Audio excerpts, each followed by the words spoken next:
My name is Asia Kirkendall, and we are here to talk about quantum wealth theory. Has anybody heard of that before? Excuse me. Yes. We started. We're starting. All right, quantum wealth theory, you guys. We have some powerful conversations we're about to have today, and I wanted to make sure that what I promised in the flyers to make sure that when we leave here, you guys are not thinking the same about money. And not just thinking differently, but feeling empowered and feeling confident and getting rid of any stress you may have and feeling peace as we move forward and work towards our financial goals. So this quantum wealth theory is all about mindset paradigm shifting. So I'm just going to get straight into it. You know, I tend to get going, and so if you guys have any questions, thoughts, comments, as they come up, feel free to jump in, raise your hand, say word, but otherwise I'm going to keep it rolling. So for our agenda today, we're going to make sure that we're on the same page when we use the terms that we use. We talk a lot about financial literacy, money mindset, financial empowerment, but I want to make sure that the language that we use, we all have the same definition so that there's no confusion as we have this conversation. Then we'll get into some concepts of the quantum wealth theory, talking about our default programming and what it is that we were programmed with to believe about money. And if we haven't done the work to address that programming, then this is exactly what we're here for, to make sure that what our money beliefs are aligned with our goals. So, financial empowerment. I know you guys have heard of financial literacy. We're in Dr. Bush's ABNC, that's just common knowledge. But I want to make sure we define them so we understand the distinction. Financial literacy is the understanding of financial terminology, the understanding of products and strategies, and how these products and strategies can help you reach your financial goals. That means you know how credit cards, credit scores work, you understand loan products, you know how the stock market, the terms and all that stuff. You know how that works. You have financial literacy. Financial empowerment, on the flip side of that coin, is the intimate understanding of your personal thoughts, feelings, beliefs, and overall relationship with money. Financial empowerment encourages you to be proactive with your financial decisions, bring a sense of peace and confidence around financial matters. And the operative word here is intimate understanding. Well, optimal phrase is intimate understanding of your thoughts. Because just like our fingerprints are unique to every single individual, your thoughts, feelings, beliefs, experiences, and financial goals are unique to you. And so as we move forward and you're talking with financial advisors, you're consulting with other professionals or loved ones, keep that in mind because they may not understand your uniqueness when you're talking to them. So they may not be able to meet you where you're at, and they may give you either bad advice or discourage you in a way just because they don't understand where you're coming from. So, digging into financial empowerment a little more, we're breaking it down into 4 different sections. What is financial empowerment? The first thing is that financial literacy. I'm not discounting that because it is important to understand what you're working with whenever you start to try different strategies or work towards your goals. The second piece is having flexible beliefs, because we're going to talk about some of the false beliefs that we've been programmed with as a community. But as we start to acknowledge what we think and feel, we have to be flexible if something that we're learning maybe goes against what our original beliefs or programming was. So we got to be flexible. Number 3, we have to have mental awareness. We're going to get into some of this conscious versus subconscious thoughts, but know for now that mental awareness is your ability to recognize what you're consciously thinking, but also some of that stuff that's going on below the surface, that subconscious stuff. And then lastly, emotional intelligence, because once we start to recognize some of these subconscious beliefs that we have, if they may not align with our current goals and desires, then we're going to have enough emotional intelligence to make sure that we're changing our path and monitoring how we feel about these new discoveries. Okay, more definitions. We're going to define a few to make sure we all speak in the same language here. So, a wealth mentality. Wait, first let me take one quick step back, because how I got to this information and sharing this is I had the technical financial literacy. I went to school. I'm 35 years old, just to give y'all a benchmark, so you don't have to do the math in your head. I went to school, got my bachelor's in accounting, got my master's in finance. Went to corporate, worked in the industry, got the good job, moved to Atlanta in 2015, bought my house that next year. And so on paper, it would have looked like I had reached the American dream and had financial success. The literacy was there, everything on paper was there. 1 year later, after buying my house, I ruptured my Achilles tendon playing basketball.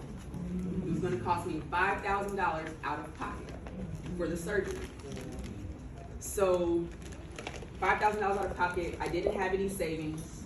I had been living my best life, going to brunch on the weekends, traveling, which is fine, but I wasn't making any progress towards my financial goals, which included having no savings. And so, side note, I also had $7,000 on a line of credit that I took out to do the walls and the floors of my house. So the lady had a dog and the walls were terrible. So I just had to do it. I had every intention on paying that $7,000 down, but a year later, that balance went nowhere, and if anything, it probably went up, if I'm being really honest with y'all. So I'm laying in my aunt's bed, because I got to stay at her house for a month. I got stairs, in my cast, elevated in the bed, asking myself, what is it that I'm missing? What are the wealthy 1% doing? What do they know that I'm missing? Because it wasn't financial knowledge. I had the technical education, I had the work experience. There was something that I was missing. And it came down to three things. What the wealthy 1% are doing that everybody else is not. Number one, business and tax strategy. Because taxes, like we talked about, are the number one expense in America we pay. You gotta minimize those. The second thing is life insurance. There are more than just death benefits to life insurance. There are living benefits as well. And then the third thing that the wealthy was doing that everybody else was missing was they had a wealth mentality. They had a wealthy mindset. I read that all over. People said it like it was common knowledge, like, oh yeah, have a wealth mentality, you'll be rich. But what I didn't see was, what is a wealth mentality? How do you build it? What is it about my current mindset that is not allowing me to move forward on my goals? Because again, it wasn't the knowledge that I was missing. So here we are to define this wealth mentality. And matter of fact, that's what the quantum wealth theory is all about. It's all about the mindset and the mentality of this thing, including the neuroscience about how our brain operates, the behavioral psychology that drives our behavior, and then the quantum physics, which is the study of energy at the smallest level, because our thoughts, feelings, emotions are just as real as the tables and everything else that's held together by energy. Mm. Yes, ma'am. Sorry, if we could, I know you're really excited about this session, but if you can squeeze in, or if you have an empty seat by you, if you can raise your hand. We can't bring any more chairs in because of the fire hazard. So if anyone else needs to sit, if you see someone with their hand raised, you can sit by them. We got 2 chairs up here too, y'all. And we have 2 chairs up front. Other than that, it will be kind of standing room because we can't bring any more chairs to the. Yes, ma'am. Thank you for your time. Sorry, let me get back to where I was. Okay, so the quantum wealth theory is all about the mindset. So that's what we focus on here, and that's what I'm all going to be talking about. So a wealth mentality. I have to credit one of my first mentors. His name is Rob Wilson out of Atlanta, and these definitions I got from him about poverty mentality versus wealth mentality. So wealth mentality anticipates future financial obligation, and it understands that every unit of currency can build wealth. I know that says unity, it's fine. And so I use the language unit of currency because notice I didn't say money or dollar bills. Quantum wealth also emphasizes the other resources and currencies we have to exchange for the things that we want. That is our time, our attention, our ability to focus. There's a concept in quantum physics called the observer effect, where they did experiments and they realized that when you observed particles moving in a certain way, they behaved a certain way until you started to observe them. Then they changed their behavior. That's right. And so That's right. our attention, when they say paying attention, that's because it is a valuable currency. Even more so today, the reason why Facebook and Instagram are free is because the advertisers are paying for your attention and your eyeballs. And so when we talk about financial goals, on the other side, a poverty mentality is reactive to life's happenings, and it believes it doesn't have enough to start building wealth. And so regardless of how many dollars you have in the bank, realize that you have enough to put one foot in front of the other and start to make progress on your goals. And more importantly, when we focus on the mindset piece first, then you realize that to get what you want, you might not even need money to do it. If you're strategic, you can go volunteer to be in the spaces you want. Find the relationships and the people that can connect you to those things. And so when you talk about having goals and wanting to reach them, being mindful about the mindset we have, to realize that the lack of money shouldn't stop you, because we have other resources we can use to start making our steps. Are you the hero or the victim of your financial situation? That is an open-ended question. Okay, so we're talking about this default programming that we have. There's this analogy that I use in the quantum wealth theory about our bodies or our vehicles, our financial vehicles, our rocket ships. And so we have to learn how to operate, fly, and maintain our financial vehicles, and we have to understand the intimate workings of that.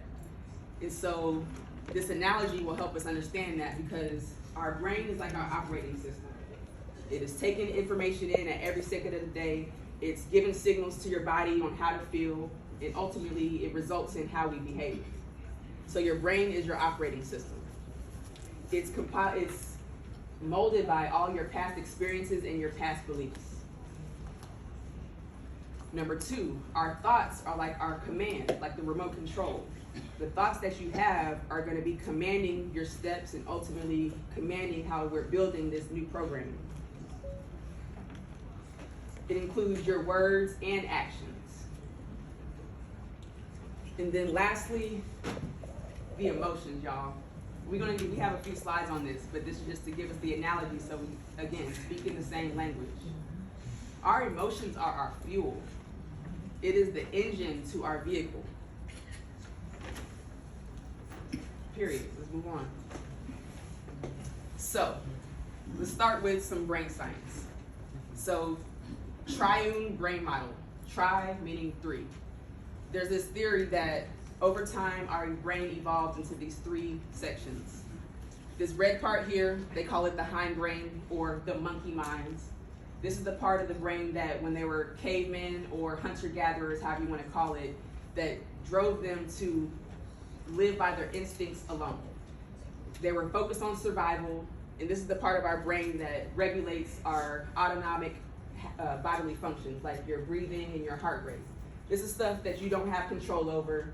If you see something crawling in the corner of your eye, this part of your brain is going to start getting you ready to either fight, flight, or freeze from whatever potential threat it is perceiving.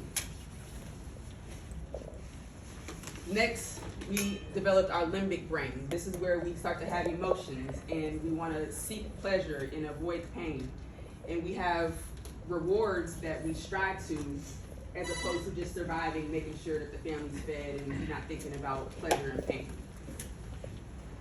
And then lastly, we have the neocortex. They say this is what separates us from the rest of the animal kingdom.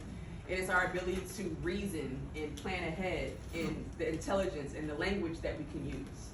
This is the 3 levels of the brain, and this is what drives our behavior. Now, on that note,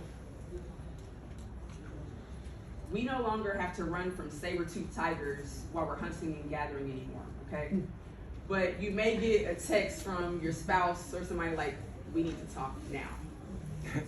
That is going to send off some signals and have you feeling a certain way. And you don't know why your pits are sweating now. That is your fight or flight raising the alarm to make sure that it is protecting you. And so our brain in 2024, while it still has these ancient functions, it doesn't know the difference between fighting for your life or a tough conversation. And so we want to avoid pain and seek pleasure. That's going to be different for everybody. So, getting into the subconscious beliefs, we're going to get into that deep next. So our subconscious beliefs, or what Dr. Alicia talked about on Friday, I think it was Friday, maybe yesterday, was the money scripts. Depending on what we heard our parents saying growing up, depending on our own experience, and depending on the environment, whether that was your friends in school or your peers or however else that looks, what you heard, what you saw, what you experienced was programming your body at a subconscious level to believe certain things. And so just to give y'all a little bit about mine, my mom, she was a single mom. We grew up, she had 2 kids, and for her experience was, we don't have enough. We don't have enough money, we can't afford that. Other people can have these nice experiences, but we can't because we don't have it. So I grew up hearing that. And ultimately, that was where my programming started. I definitely had a strong poverty mentality when we started this thing, and that's why I did so much work to figure out what was going on with me, because it was really deep for me. And so I remember, to go one more step on that one, it was my 9th birthday. I got some birthday cash in the mail from my grandma, dad, some other family members. I went to the mailbox, got the cash out, came home, was excited to show my mom, you know, the loot I had just racked up. And she told me that she needed to borrow the money to pay for the light bill that was past due, which was nothing new. You know, things happen. She borrowed money before, and I was like, "You gonna pay me back this time?" And she was like, "Yes," like she said every time.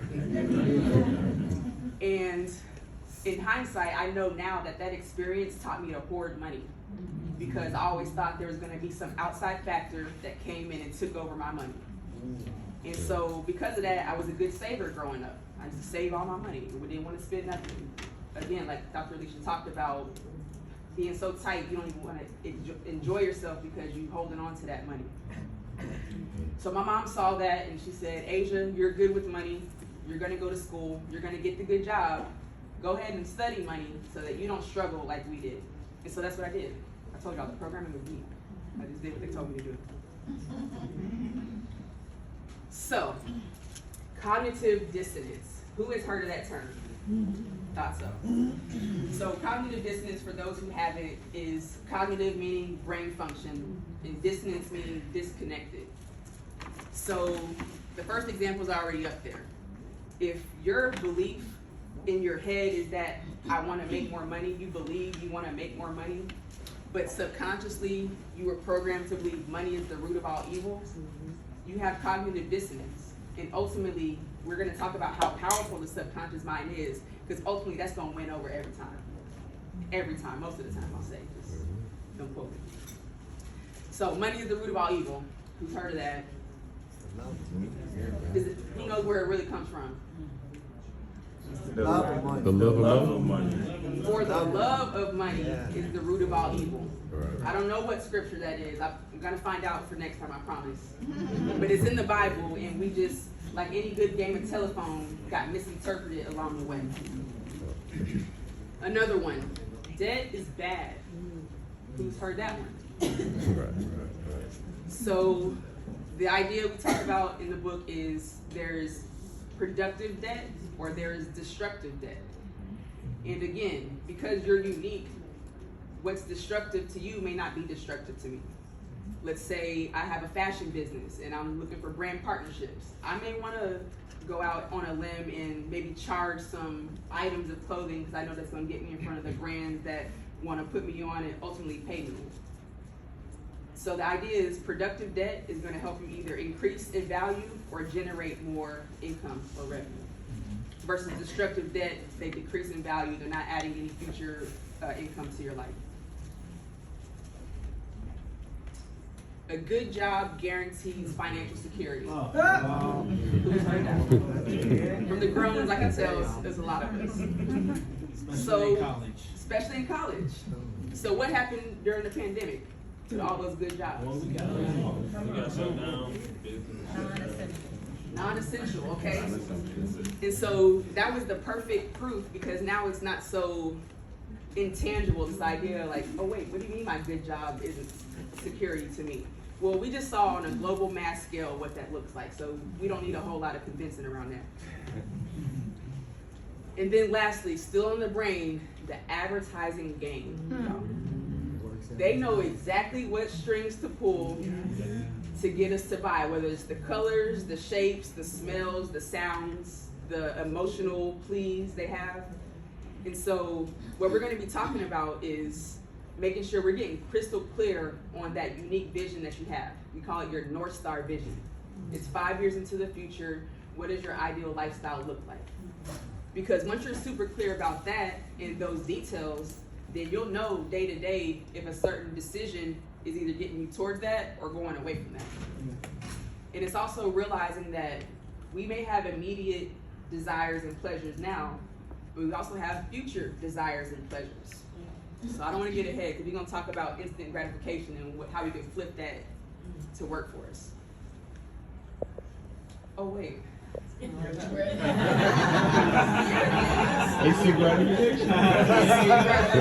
Right now. Okay, so Steve, you're gonna like this one. We talked about our dopamine yesterday.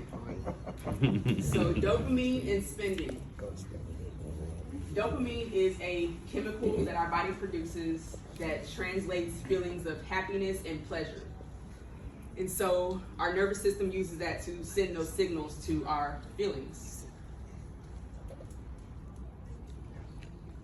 So because who doesn't want more happiness and pleasure, anytime you experience those feelings, you have subconscious motivation to repeat that action to get more happiness and pleasure, even if it's not good for you. So examples like sex, shopping, music, the smell of fresh cookies, likes on social media. If you like the casinos like my grandma does, don't tell her I said it, but she likes it. Hitting a jackpot, or some sunlight, or some exercise. These are all sources of dopamine. And again, not to say any one of them are bad, but just know if what you're doing and the time you're spending and the attention you're putting on some of these actions, are they aligning you to your North Star vision or not? That's just the only question that you can answer.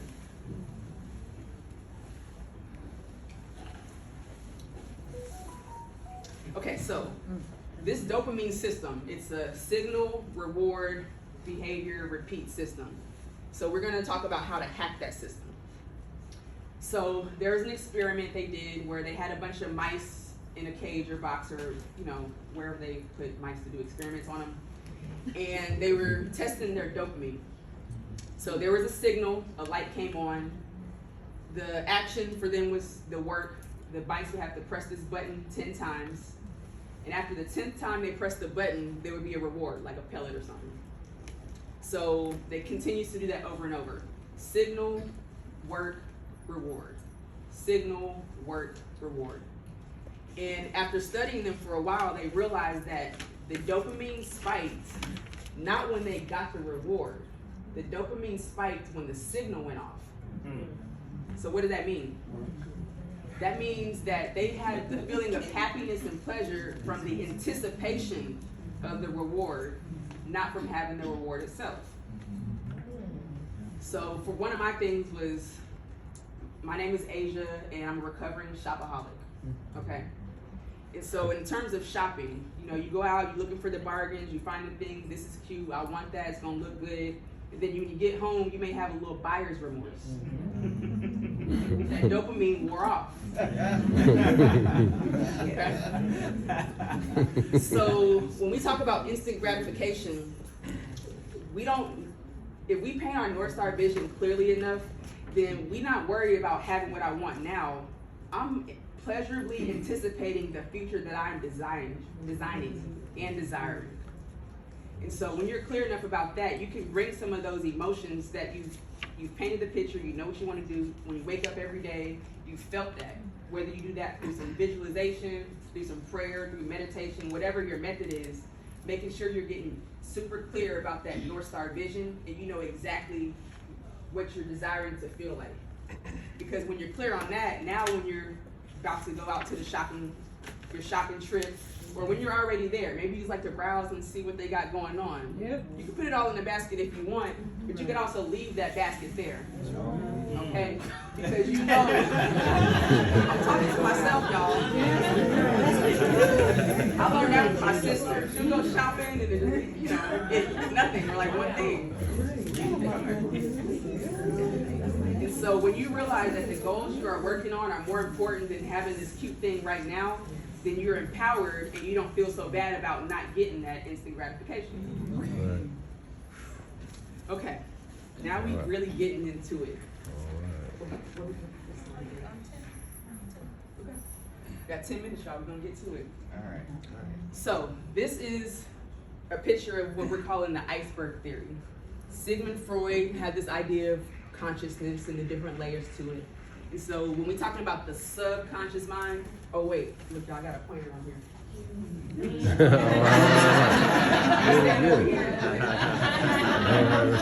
Okay, so you got this surface level right here, the water. Everything below is your subconscious mind. They call it the tip of the iceberg. Oh, that's just the tip of the iceberg.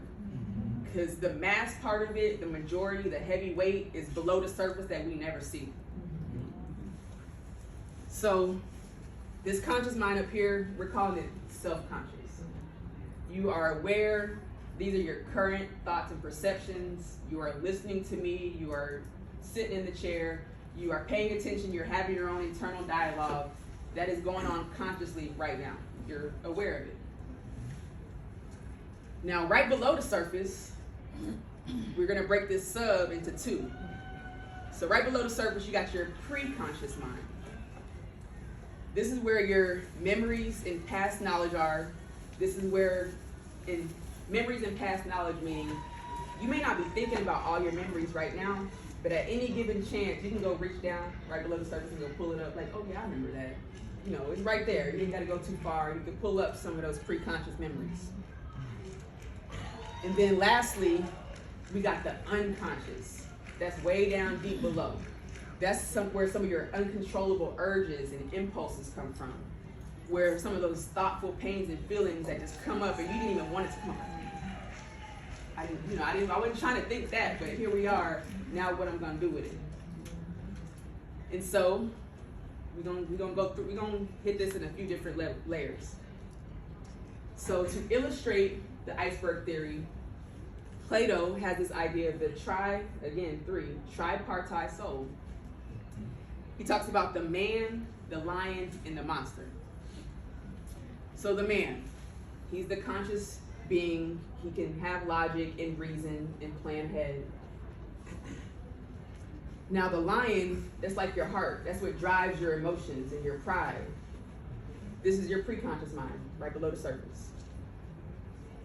And then we have the monster. That's the one that just goes off his instincts, he's going off reflex alone. That's just the one that wants the chocolate cake no matter what. He wants the chocolate cake. I don't care what's logical.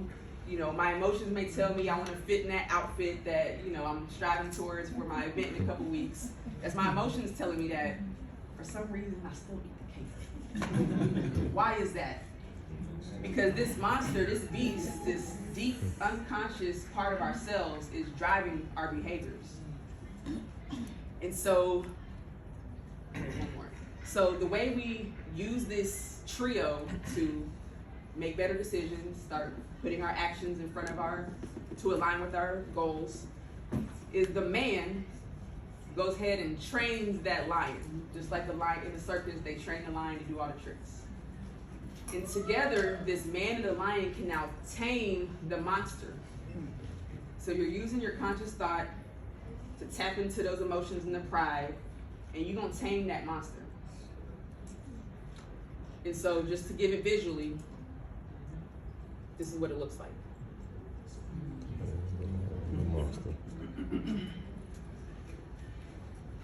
Okay.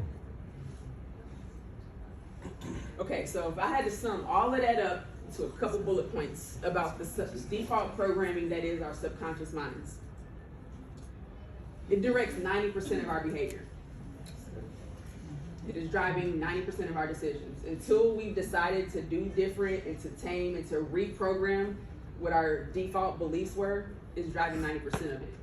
Even once we do reprogram, it's still going to drive 90%. But the idea is you've now updated your subconscious programming that is aligning with your goals.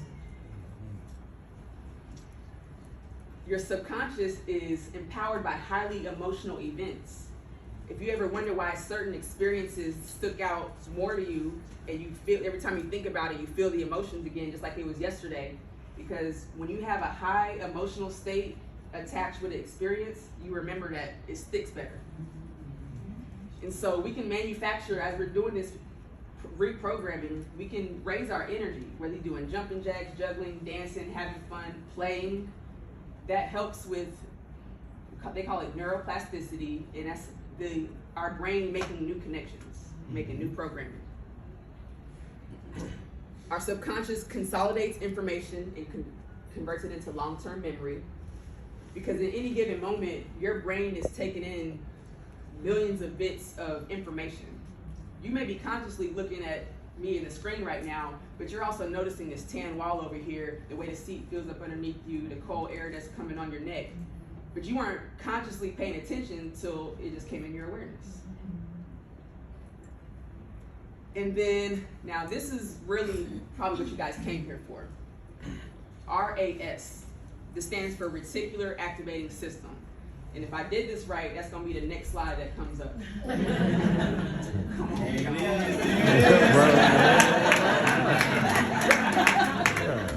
Did it. Okay, so this right here is how you update your subconscious programming. Reticular Activating System. It is a process in the back of your brain where that red monkey mind brain stem was. This is the process that is constantly looking out in your environment and either validating your current beliefs or it's looking for proof of the new beliefs that you put in. It is a system, meaning it is not good or bad. I think I have that next one, but it's a system. It doesn't care if you don't like what you're validating, it doesn't like the experience that you had. It's just validating it. It doesn't know good or bad. It is the bridge from your conscious to your subconscious mind. It acts as a filter. It filters what's important. So that tan wall wasn't important to you, so it's not going to be programmed into your subconscious mind. When you leave here, you're not going to be able to pick out that shade of tan from any other shade of tan. Okay, I said it's not good or bad. And it is an unbiased process, just to underscore that one more time. Okay, so. Oh.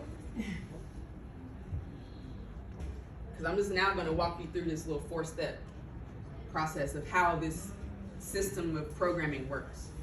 Thank you. Okay, so number 1, you have your inputs. Oh wait, why am I so close to the screen, y'all? There it is. Okay, number 1, this is where all the inputs come in. And this goes for any system. I found this, somebody was talking about systems thinking. Oh wait, the reticular activating system. Okay, if this is how a system works, let me overlay it with the RAS and see how that looks. This is how this looks. So number 1, you got inputs.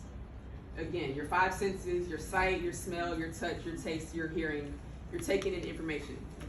Your brain is either telling you it's relevant and bringing it to your awareness, or it's just letting it go out. Nothing to it. Now, I do want to read on this. Okay. So now it compares it against your current beliefs. And if it's relevant, the information, the input, or if it's emotionally charged, then it's filtered against your existing beliefs and it either accepts it or rejects it, okay? And then from that process, either accepted or rejected, you now have an output. So if the belief is rejected, it's unfamiliar, it's not important, it doesn't match with your past subconscious beliefs, then there is no proof in your environment and it releases it.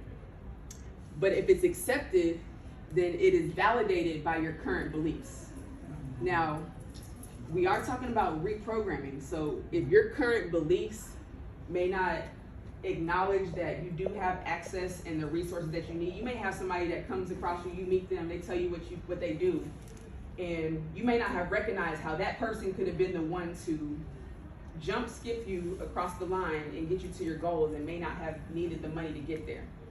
And so this process of reprogramming means that we're making sure we're putting more inputs that are aligning with our goals so that we're giving it more data to reference and understand that this is important to me. Trust me, this is important to me. You're giving it more inputs. It is now going out to search for more proof of that. So before I get to feedback, I'm gonna give y'all an example to just bring this together. Has anybody ever been looking for a car online, a red Volkswagen Beetle, searching, and then all of a sudden you just start seeing a red Volkswagen Beetle every single where? It's not because they made more red Beetles and put them on the road. It's because you programmed your reticular activating system to start looking for proof of what you put in front of it. That and the retargeting ads. In the retargeting ads. It is also in the retargeting ads. And so that's an example of how that works. Somebody says something one time, all of a sudden you just keep hearing it now. That's your brain looking for proof of what you're putting in front of it. And so lastly, you have your outputs. It's either aligned with your beliefs or not. And now you get feedback, which looks like your behavior. You got this output, you understand, okay, I want to do more of this. Did your behavior align with what you told your brain you wanted or not? So if it aligns, you just gave yourself feedback that this is what I want, because you triple confirmed that this is important to me. But if your actions and your behaviors don't change, then you just told your brain, actually, it's not that important. Go ahead and do what you kept doing. So, and the most important thing, this sun right here, I'm gonna point to it now. That environment is influencing all of that. So unless you were in some silo with no other outside forces or input, then we wouldn't talk about the environment, but that's unlikely given our circumstances. You live with somebody, you got friends, you go out in the world, your environment is gonna influence all of that processing. So generally speaking, from ages 0 to 7, we were operating in a theta brain state, which just means you're in hypnosis the whole time. You soaking up everything like a sponge, what you're seeing, what you're hearing, it's just all getting programmed immediately. They learn so fast. I know y'all know. And so that's where our default programming came from, but it's not hardwired. We just got to talking about how you can still create new subconscious beliefs and new subconscious programming.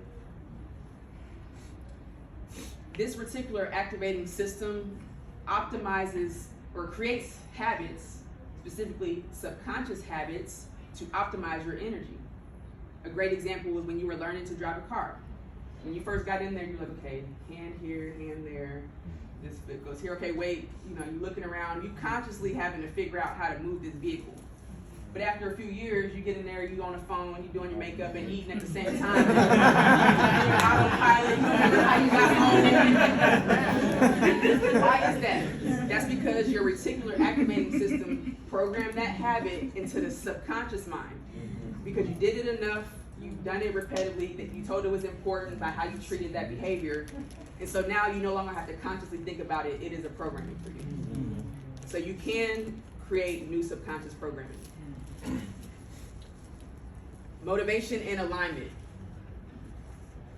Just as it says, y'all, we've been here for about 30 minutes now, and when you start to program your reticular activating system or your subconscious with the things that are important to you, you start to get more of that.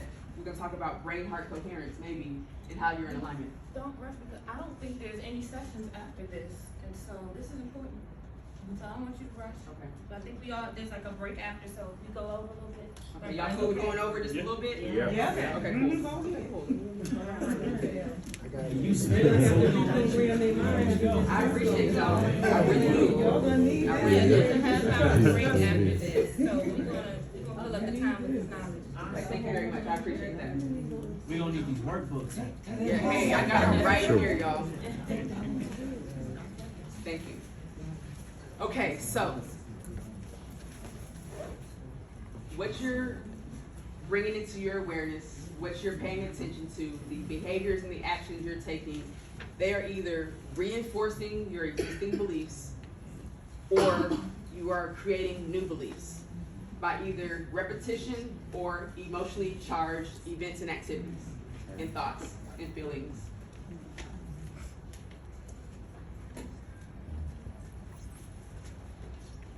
Okay. Money science. Quantum physics. I gave it briefly at the beginning. Quantum physics is the study of energy at the smallest level. Every single thing in our universe is made up of energy. They even went down and looked at the particles that's supposed to be matter, physical matter, and saw that at the center of that nucleus, even that was just energy.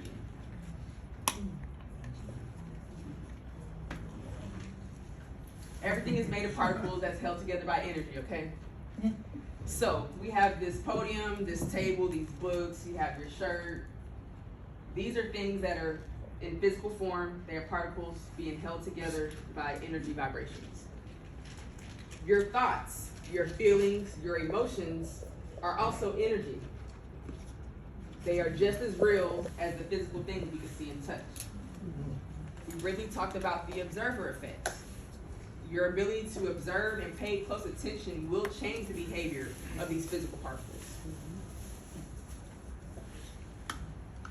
So, to wrap up this money science piece, classic physics say you drop an apple from a tree, it will fall down to the ground, and you can calculate how fast it'll get there because it's classic physics. But quantum physics is so wonky that they're still studying it because things don't behave as you thought they would. If I use that same example, you drop the apple from the tree, you expect it to fall straight down, but it goes to the left or something. You know, it's behaving in ways that we didn't think would happen. So they're still studying some of this stuff. So, what is frequency? Frequency is energy. Thank you.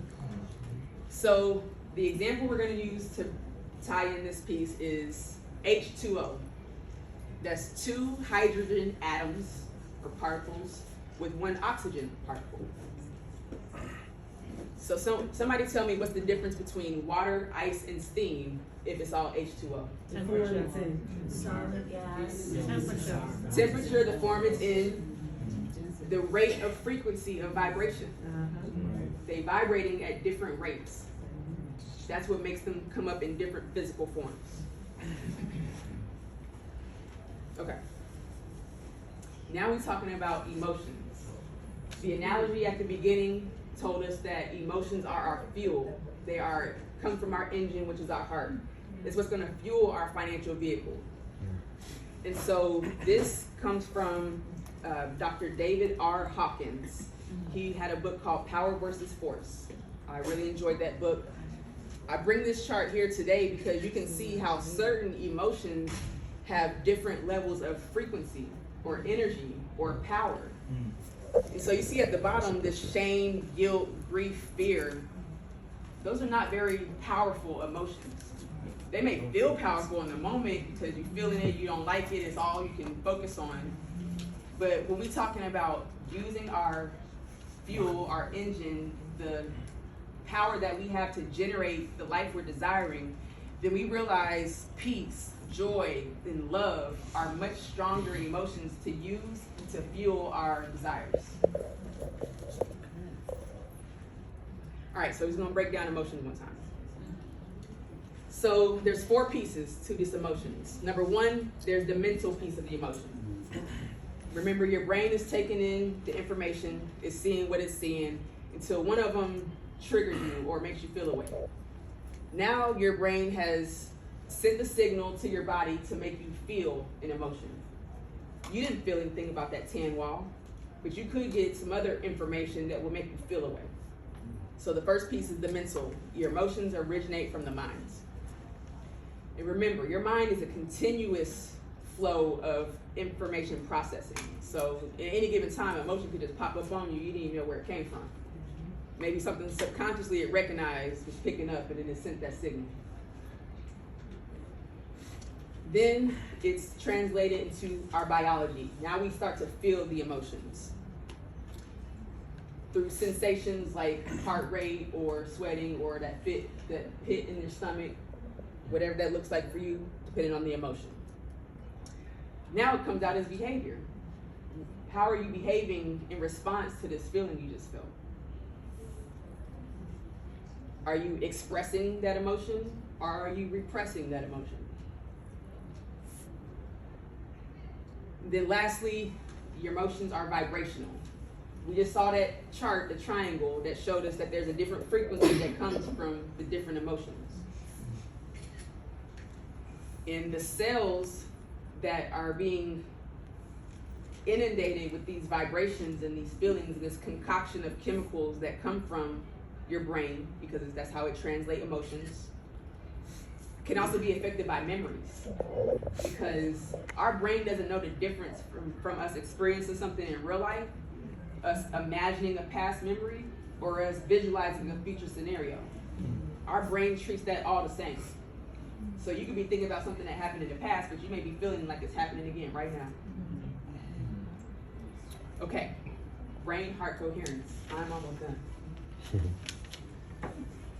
Stress and heart health. In the community as a large, I'm talking about all races, but particularly our race, heart disease is one of the leading killers in our community. They say chronic stress over time is a leading contributor to heart disease. And financial challenges are typically a chronic stressor, especially when passed down over generations. So one might conclude that financial challenges are the #1 killer in our community. So when we talk about our bodies and the importance of just health and being here to enjoy the work that we work so hard for, and the money we build and the wealth we build in, that's one way to look at why it's important to be healthy. But also when we talk about the effects of stress on our body and just deciding in the moment to not let those emotions that come up drive you, and you looking at the account or you looking at your outlook and you're like, man, I know I have these goals, but I'm not feeling it right now. My parents never did it. I never seen nobody around me do it. Can I do it? Yes, you can. Yes, I can. And we gotta make sure we're programming ourselves to do that, especially when we have those conflicting thoughts. If not me, then who? If not me, then who? If not now, then when? So with that, we use this concept called money energy. I also borrowed this from Mr. Hugh Massey. I can share some resources when we're done here. So money energy is not just about how you feel when you're spending your money, but it's how you feel when you earn your money.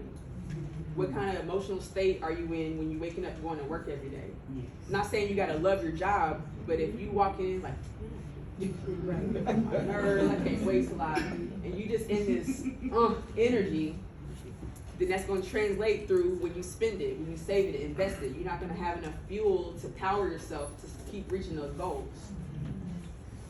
Yeah. Okay, now brain-heart coherence. So if emotions are energy and motion, we just walked through that. This is fueling you.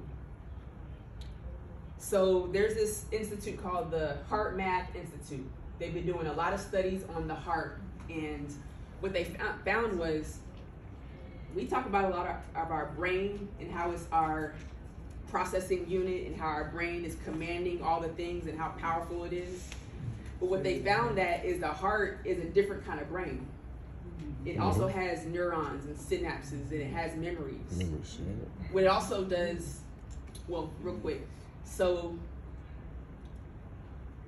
your brain and your heart send out electrical signals, and they both have electromagnetic signals. So if you ever picture your aura, they show you the aura fields. That's your brain and your heart sending out and receiving energy messages all day long. But what they found was the heart is actually 60 times more electric. It can send out signals 60 times more powerful than the brain. And it's 5,000 times more magnetic, drawing in what aligns with it. Yeah, that's true. And so, in terms of brain-heart coherence, we have to make sure that what we're thinking and planning, I'll go ahead and get set up with the picture on the next one, that what we're thinking and planning and reasoning for in our financial goals also is aligned with our heart and what we feel and what you truly want. And not just what they told you the American dream should be. Come on now. Or what your parents said you shouldn't be. Exactly, exactly. Or what the media depict us of what we should. Yes, but what the media tells us what would look like success for us. And so, fortunately or unfortunately, however you want to look at it, that means it's going to take it's going to take some serious intentional work for us to even discover what you as a unique individual want for your life. And then be confident as you're designing that plan that other people may not realize it.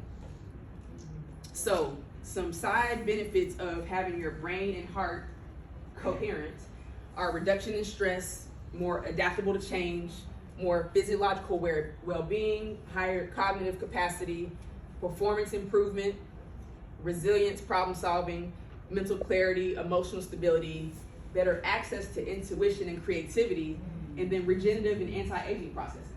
There it is. They talk about some epigenetics and people saying how certain diseases are in the genes, Yeah. but what Dr. Bruce Lipton found out is that it's not in the cells or your DNA, it's in your habits and your thoughts and what you believe. The biology of So a belief. man thinks, so is he. And so a man thinketh. Yes, ma'am. It's a biology of belief, right? Or Bruce? Yes, the biology of belief is his book. Okay, now this is my last slide. So boiling it all down, I mentioned North Star Vision a couple times. I kind of told you what it is. It's your ideal lifestyle 5 years into the future. When people are saying they want more money, they don't want more green paper. No. They don't want more digits on a computer screen. They want a feeling. They want experience. They want love, peace, joy, and freedom. This is my theory. Yeah. And so if we can identify what our versions of love, peace, joy, and freedom look like in our 5-year North Star vision, then we can put a financial plan to that. Then you can start seeing who may have access and resources that can get you to that. Because again, you may not need money to get it. So just to show you what that looks like, this North Star vision, we got 4 categories. We call it your lifestyle customs. Health and self-care. What does that look like for you, ideally? How would you want that to look? Your friends and family. How do you want to engage with them? Show love. Fun and passion. How do you want to experience joy in your life? Then lastly, money and business. Whether that's personal development, business investments, money, whatever that looks like for you, what does that freedom look like to you? And so once you design your North Star vision, then you can start to reverse engineer and figure out what strategies and tools are best for you to get there. Because it's not cookie cutter. Your financial advisors may sit you down and give you a template and be like, do this, this, this, and this. But they never ask you what your North Star vision is. So lastly, keep in mind as you're painting your North Star vision, I've said it a few times that you don't always need money to get there. So another part of this quantum, meaning that your trajectory to your goals doesn't have to be linear. There are unlimited possibilities. Don't be limited when you paint your North Star vision by what you think is rational, logical, likely based on what you're doing right now. Dream big. The world is your oyster. There are unlimited possibilities. Remember, your brain doesn't know the difference between a future scenario and a past memory. And so when you're painting this North Star vision, be very clear about the details. What does it smell like when you wake up in the morning in your beach house? What does it taste like when you're eating the fruits that you want to eat? You know, whatever that looks like. Those 5 senses, the inputs that's helping you program your reticular activating system, use those as you're painting your North Star vision. And then lastly, clarity and confidence is key. Because again, other people may not know what you're doing, why you're doing it, and so that's going to be on you to not let others' confusion deter you from doing what you need to do. Amen. That's good. Good. That's all right. Okay, that's it. I got some handouts for y'all. That's some take home.